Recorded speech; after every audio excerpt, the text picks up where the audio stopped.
আপনি দেখছেন news now, আমরা জানি কোনটা খবর।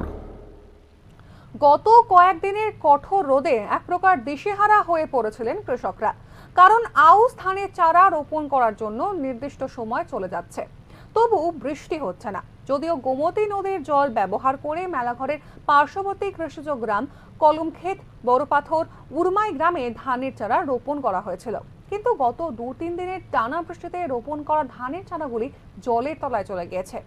অধিকাংশ কৃষকের রোপণ করা ধানের চারা জলের নিচে প্রায় অর্ধ নিমজ্জিত অবস্থায় রয়েছে বর্তমানে। তবে আরো বৃষ্টি হলে এই ধানের চারাগুলি পচে নষ্ট হয়ে যাবে, তাই এক প্রকার শঙ্কিত কৃষকরা। এ বিষয়ে একজন কৃষক কি বলছে শুনুন।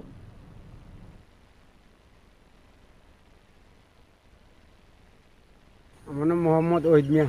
আপনি কি একজন কৃষক? আমি একজন কৃষক।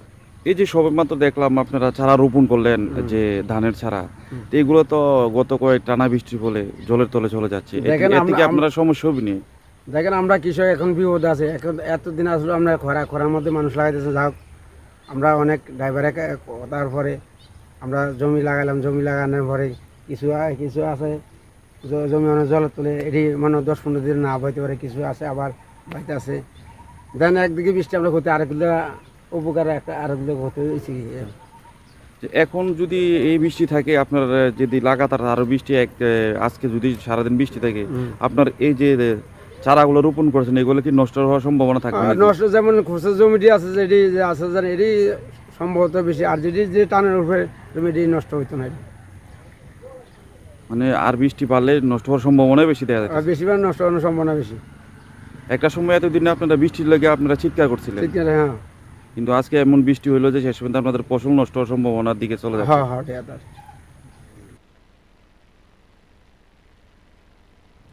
আগামীকালও রাজ্যে বৃষ্টির সম্ভাবনা রয়েছে, সেক্ষেত্রে চারা নষ্ট হয়ে যাওয়ার প্রবল সম্ভাবনা থাকছে।